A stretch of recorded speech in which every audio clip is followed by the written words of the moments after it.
Welcome to the Higher Ed Geek Podcast, where we explore the impact of EdTech on the student experience with engaging, fun, and relevant conversations that honor the wide range of work happening all across the higher ed ecosystem. I'm your host, Dustin Ramsdell. I've been working in and around higher ed for the past decade, focused on student support and digital experience.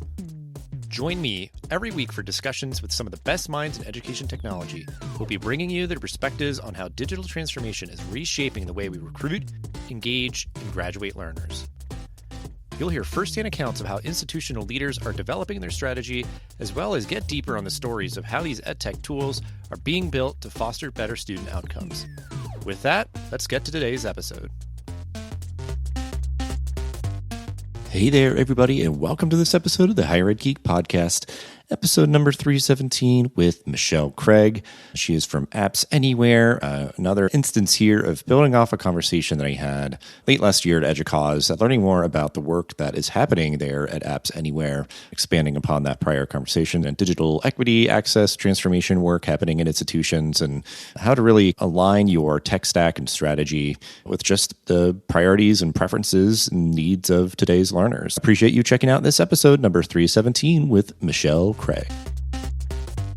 Excited to be reconnecting here with another person that I was able to speak with at EDUCAUSE a few months ago as of the recording of this episode. To expand upon our conversation, I was really grateful for those connections and really enjoyed them. Felt it was proper to come on for kind of a full episode of the podcast to kind of expand upon and build upon the article that I put out based on our prior conversations. Michelle, appreciate you being game to come here and continue the conversation. We'll start as we always do, though, if you want to just briefly introduce yourself and your professional background, and then we'll talk a little bit more about AppsAnywhere and kind of the work that you all do with institutions. Thank you so much for having me back. Yeah, Michelle Craig, Director of Marketing here at AppsAnywhere. But ultimately, my background has all been in EdTech. I've worked with software solutions that impact student success for the past 20 years. As you can probably tell, it's my love and my passion. I've been so lucky to work across lots of different areas of impact, from teaching and learning to international employability and skills.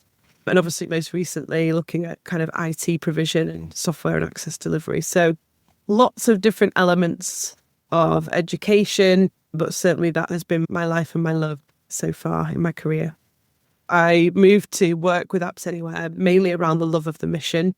The main thing that we focus on is how we reduce barriers to student success by helping them to access educational software they need to succeed on any course from anywhere. And we know that's where the trends of students' needs have been heading towards for many years, and certainly will continue to amplify into the future. But that kind of real passion for that every student should have the same kind of opportunity if they're going into higher education, no matter where they are. That focus on equity was really why I wanted to work with AppsAnywhere. Are really at the heart of what we do. So to do that, we have a platform that helps to deliver software to any device, wherever the student is, and likewise for the student to be able to actually access software when they need it most. We know that's not always really easy to achieve, and that's why the technology is there to help keep removing those barriers and ultimately do more for those students. My role is to help get that narrative out and encourage collaboration across the sector to continue to innovate in that vein around that real core mission. Yeah, I was very just intrigued by what you all do. I mean, we met and spoke at EDUCAUSE, and I put out the article that I know will probably come up throughout our conversation here today, a survey that you did around kind of today's students and their preferences and needs. But a hallmark of my college experience, even just 10-ish years ago, was often needing to go to a computer lab if you wanted to make sure that you got full access to all the different software that was offered by the institution, which was great, but it was just very limited. You couldn't always get into that building. Maybe it's far away from where you live on campus, but certainly probably even farther away if you live off campus and that sort of thing. And in my head, I'm at the core of it, and the simplest way to kind of convey it is taking that kind of experience and allowing students to access it anywhere and everywhere. So that's that idea. Again, what I think higher ed should do for every student is exactly that, how you described it, level playing fields. Hey, we've got all access to the same tools, each of us in the same course, sitting next to each other, able to showcase our understanding of the concepts and everything from a better place. But I guess just to hear it from your words, though, too, it is granting a lot more flexibility for students as they're getting access to what they need, when they need it, however they need it. Why is that such an important goal when it comes to a student's digital experience today? So the need for flexibility was certainly a key thing coming out of the survey that we obviously discussed in your article as well. And things have been moving in this direction for some time, but it's certainly an increasing importance for universities to create that flexibility. Fundamentally, the personal circumstances have changed, I think, around three major areas. So affordability of going to university and college, the personal responsibilities of people and the diverse backgrounds that students come from, and also their reasons for attending university or college, right? So all those things are really going to impact where they can study from, when they can study. And it's widely recognised now, I suppose, when we think about students' personal circumstance, that most students now are going to need to work while they're studying. Those stats just keep increasing. I think one I read recently was like 70% of students now have got a part-time job, right? So that ability, to your reference, of being able to go to one place at one time every Thursday to be able to access that software that you need for your coursework just does not fit in anymore. Some people might need to study at 2 a.m. when they come home from their bar shift, right? That is the reality most students find themselves in. And it certainly was one of the big findings out of our Gen Alpha research as well, around that isn't going away, it's going to amplify. They realise that technology is going to help them to have that flexibility, to learn at their own pace, manage different aspects of their life without having to commit to that fixed timetable. But what I found really interesting, and perhaps add just a slightly different dynamic, we think a lot about flexibility with digital as well. But actually, when we were looking at this survey and the results of that, the results of the want and the need for hybrid learning was about 56%. And then the same for the preference for hands-on learning was around 65%. And what we kept seeing as like a consistent along the survey was that they actually really value being able to go between the physical and the online experience. So I think vision of flexibility, the way that's moving into the future, is very much about a transition between on and offline and the flexibility to do that when I need to. And it's quite interesting in the world of kind of HEIT, because that in itself is quite a complex challenge to deal with, of how do you create consistency and allow that flexibility no matter where they are, all different types of devices they might be battling with, different locations, but also giving them the physical that they feel adds that extra value to their experience. So I found that really interesting when thinking about the need for flexibility, but what also does that really mean? And what is that going to mean in the future? And then just one last thing really to think about here is, again, one of the conclusions that we came to is that flexibility is so important, not only just for the kind of the ability to learn wherever you are, the personalization that kind of creates, but I think in turn, by doing that, you are actually by nature creating equity if you set up for that flexibility. Yeah, because I wanted to get your thoughts on that, because I think that is the idea of like flexibility begetting sort of equity, accessibility, inclusion, and all that, because I guess it's even like that idea of, like you're saying, like there's a lot of ways towards that. I think I remember from the survey, and correct me if I'm wrong, but it's even just that idea of, on one hand, it's like, yeah, a student could have a smartphone, a tablet, a laptop, all those sort of things, and you just need to try to create some kind of consistency of experience there. But then even like today's, if you're certainly like a traditionally aged learner entering in from Gen Alpha into higher education, they come up in a time where like the institutions at K through 12 that they were a part of were giving them devices. And again, obviously like that creates a consistency, like, hey, here's your Chromebook.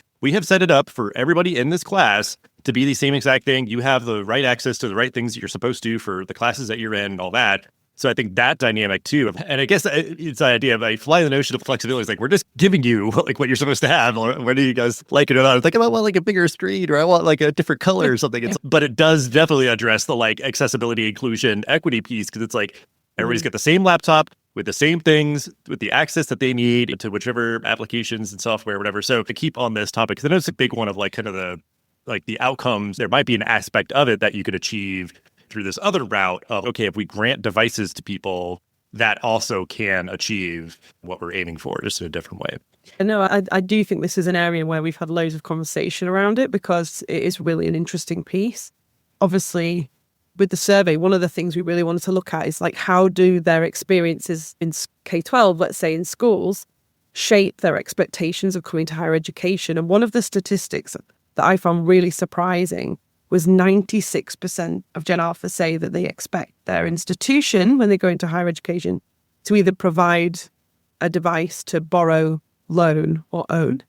And that I think for many IT leaders listening to this will be like, first of all, how do we even afford to do that, let alone maintain and manage, and what happens when they take it on and off campus and all the rest of it. And these are exactly the complexities that certainly are the people we speak to are dealing with. But yeah, is it as simple as being able to roll out a device to every single person with all the same things on it? And the truth is it's not, right? But you've also got an environment where, and I think this is one of the biggest conversations we're having at the moment, which is, and we did many times at EduCause, is one of the biggest challenges. You've got all these students coming on campus with all different types of devices, models, makes, operating services.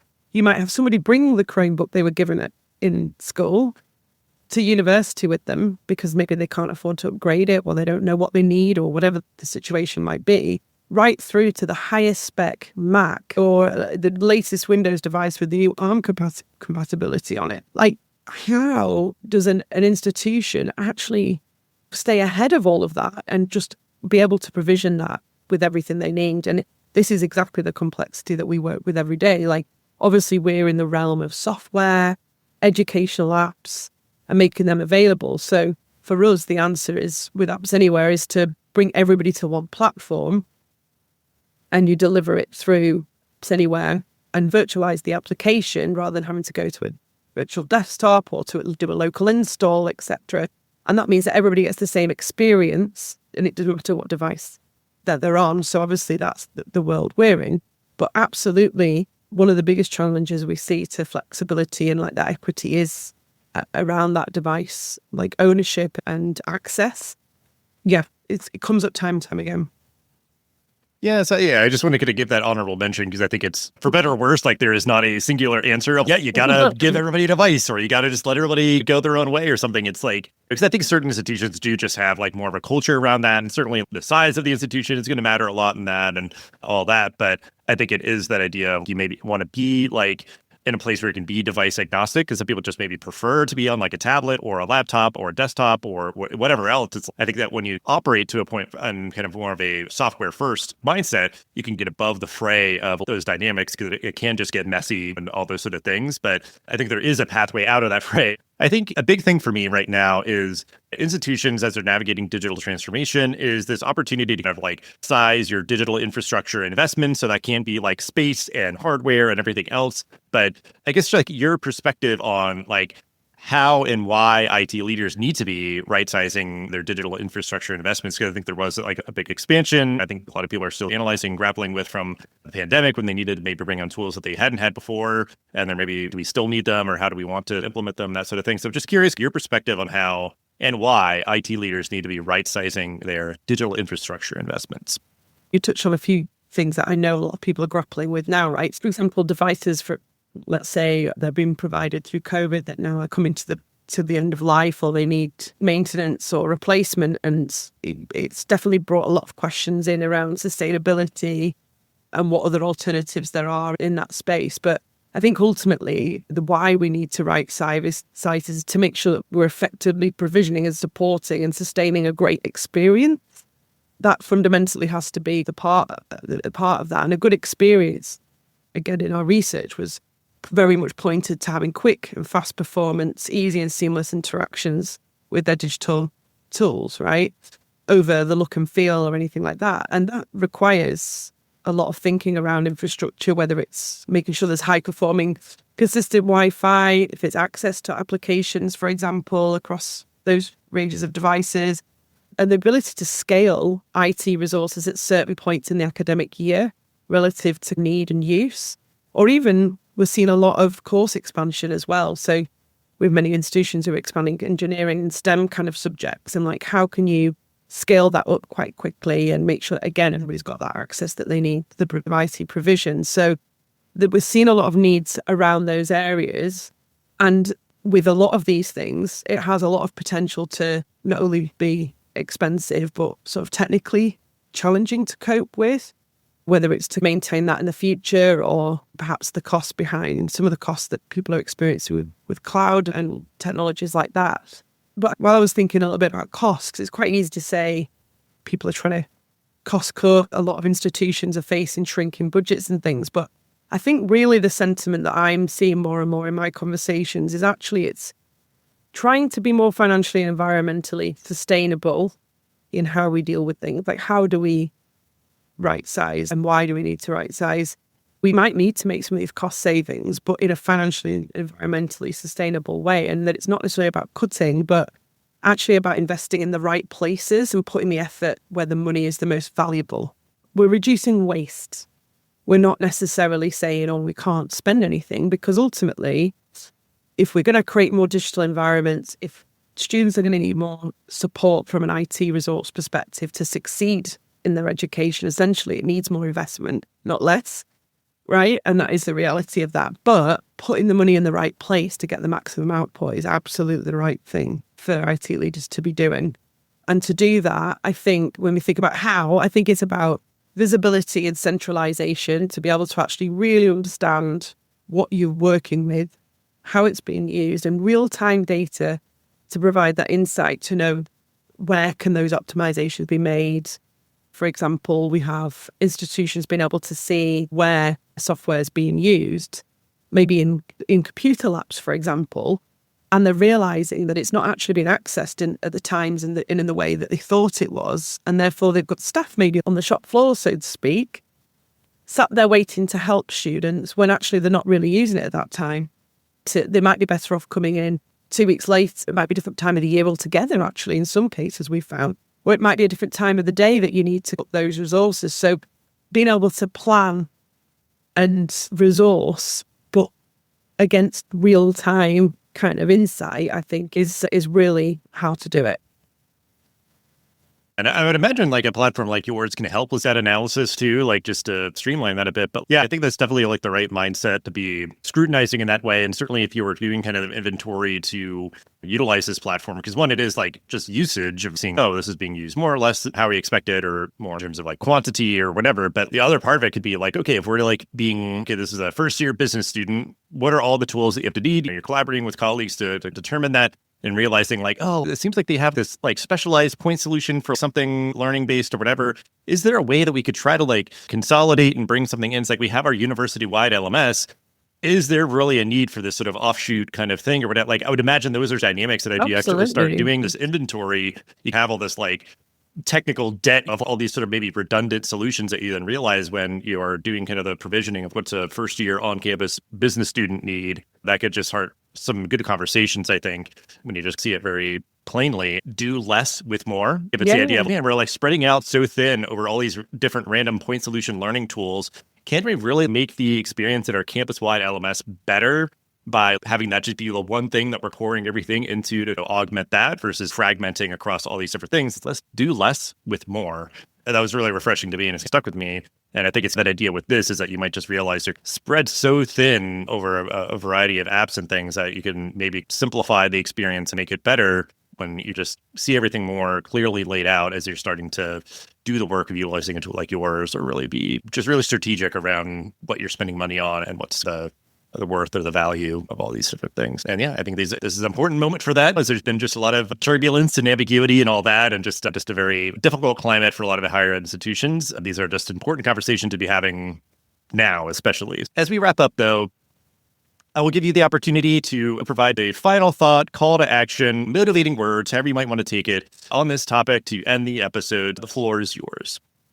So I think the data aspect in all of this is so important. I know we've talked about data. It's been on for a long time, but really being able to pinpoint those areas to optimize, but in real time, in order to make a difference and make an action something now, I think is going to become more important than ever before, to know what students actually need, what is really their kind of, what is their reality of what they're using and when, and then what kind of resources that you need to put in place, whether it is how many licenses you need of software or whether you need computer labs and if they could be used more, have more multi-use, or perhaps you want to redesign the space altogether. Just a few of those kind of examples. But one of the things I want to leave with is that we actually are now combining another product called LabStat. We're coming together as a one unified business currently, actually, and LabStats help to visualize ITF data across hardware, software, and lab capacity. And we believe that sort of together, once we go through the next stage of our development and innovation, we've got an amazing opportunity to really be able to understand what that IT journey looks like for a student from end to end. What does that journey look like? What are their needs from IT, both on campus and remotely, whether they're using BYOD, for example. And I think being able to do that and be able to map those journey points and give the data in real time and insights to actually go, okay, this is what they might need now. Plus, hey, some of your operations need to be updated. It might be software upgrades that need doing right now, or particular devices that have got operating services that are out of date, but prompting those actions to make IT seems more efficient and providing what the student needs, I think is just such a powerful outlook and really exciting to be a part of. The last thing would be like, keep an eye out for what we're doing this year, because I really think we're going to be able to add a lot of new value to IT teams in the next year as we develop this out.